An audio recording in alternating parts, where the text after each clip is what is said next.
더디어도 뚜벅뚜벅 부모님과 함께 걷는 자폐아고라. 오늘의 주제는 왕따와 따돌림. 안녕하세요. 더디어도 뚜벅뚜벅 부모님과 함께 걷는 자폐아고라 뉴욕 쌤입니다. 오늘은 학교에서의 따돌림과 괴롭힘에 대해 말씀드리겠습니다. 따돌림, 왕따, 괴롭힘은 장소와 시대를 막론하고 발생하죠. 내 아이가 자폐라서 아니면 장애가 있어서 혹시 따돌림을 당하는지 아닐지 걱정되시죠? 오늘은 왕따 현장에 등장하는 세 가지 인물들, 피해자, 가해자, 또 목격자들의 심리와 역할, 예방법에 대해 말씀드리겠습니다. 학교에서 왕따는 어른이 없는 장소, 계단, 복도, 운동장, 주변의 식당, 풀버스, 길가에서 발생하는데요. 따돌림을 당하는 피해자들은 주로 다른 아이들과 다르다는 얘기겠죠. 사람들은 자기와 다르거나 자기가 갖고 싶은 것을 갖지 못할 때 그걸 가진 사람들을 부러워하다가 질투심이 발동되고 결국 그 사람을 미워하며 따돌림을 하게 됩니다. 때로는 우리끼리라는 명목의 일치된 강요가 만들어낸 어처구니 없는 의식이죠. 부자이거나 공부를 잘하거나 전학생,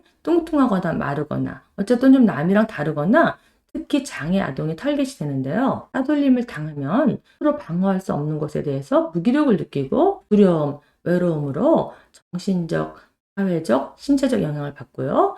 우울과 분노로 수면이나 식사 습관이 바뀌고 이유 없이 몸이 아프다고 학교 가기 싫어해서 성적도 같이 떨어집니다. 따돌림을 하는 가해자의 성향은요. 인기에 민감하고 남을 통제하고 싶어하고 질투가 많은 아이들입니다. 가해자의 특성은 쉽사리 분노하고 공격적인 성향 또는 왕따를 가하는 친구가 주변에 있고 가정에서 폭력을 보고 자라면서 폭력이나 괴롭힘을 당연하다고 생각하는 성향이 있어요. 또 따돌림의 현장에는 쳐다보고 있는 목격자가 있죠? 비스탠더라고 하는데요. 이들도 무서운 광경을 목격했기 때문에 스트레스, 그리고 피해자가 될 것 같은 두려움, 나서지 못한 것에 대한 죄의식을 갖게 되는데요. 가만히 있는 이유는 나도 당할까봐 무섭고 나설 힘이 없는 무기력 때문에 또는 내 책임이 아니라고 생각하거나 피해자가 당할 때는 그럴 만한 이유가 있다고 스스로를 합리화시킵니다. 목격자 역할은 그냥 쳐다보며 웃고 묵인하여 인정하고 아니면 가담해서 가해자의 행동을 부추길 수 있고요. 목격자가 바이스탠더요.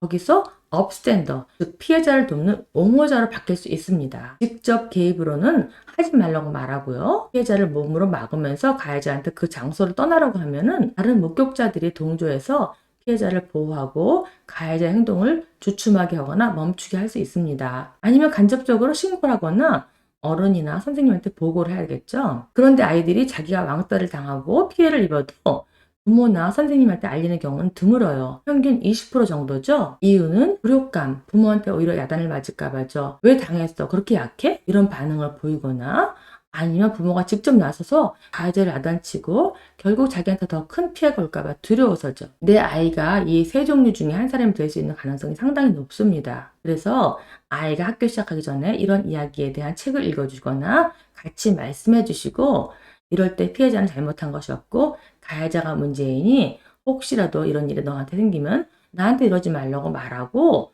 그래도 너를 괴롭히면 그 자리를 피하고 어른한테 도움을 요청하라고 아이한테 말씀해 주세요. 그래야 아이가 처음 당했을 때 당황하거나 부끄러움, 두려움 없이 어른한테 또 부모한테 편하게 말씀을 드릴 수 있습니다. 만일 아이한테 이런 일이 발생하면 우선 부모가 차분히 아이 말을 잘 듣고 공감해 주시며 위로해 주시고 안정시켜 주세요. 가해자의 행동과 말, 피해를 당했을 때 내 아이의 마음이 어땠을까만 궁금해 하시고요.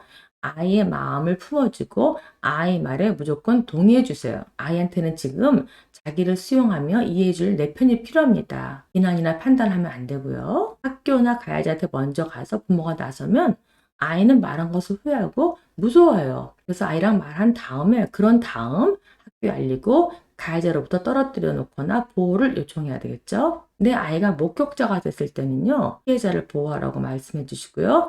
단 한 명이 옹호하여서 움직이기 시작하면 다른 사람도 동조해서 돕는다고요. 그 자리에서 행동하기 힘들면 나중에라도 반드시 선생님이나 어른한테 보고하라고 알려주세요. 그리고 학교에서 피해자를 보면 친절한 말로 넌 혼자가 아니라는 마음을 갖도록 친구가 되어주라고 알려주세요. 그런데 내 아이가 가해자일 수 있어요. 아이가 말싸움을 좋아하고 공격적이고 남을 비판하고 자기 행동에 책임을 지지 않고 경쟁심이나 인기에 너무 연연하고 돈이나 소지품을 필요 이상으로 지니고 있으면은 아이를 잘 살펴봐야 합니다. 그리고 아이한테 말해야 되겠죠? 서로가 각각 다름을 인정하고 상처 주는 말이나 행동은 하기 전에 생각을 하고 서로를 인격적으로 존중해야 하고 누군가가 마음에 들지 않고 괜히 싫으면 그 사람을 공격하지 말고 부모나 선생님한테 너의 감정과 마음을 털어놓으라고요. 만약에 너가 누굴 괴롭히냈다면 지금이라도 용감하게 사과하라고. 그러면 그 피해자의 감정이 누그러질 거라고 말씀해 주세요. 장애아, 특히 자폐 아이들이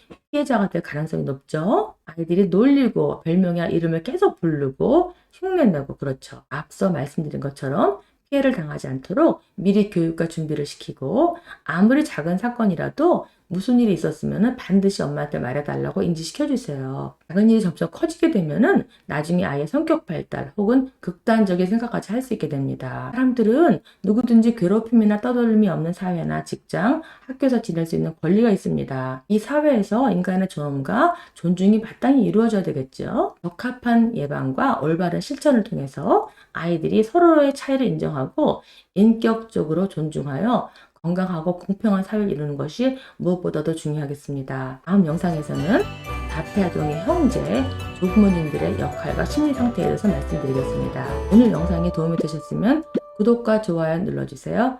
감사합니다.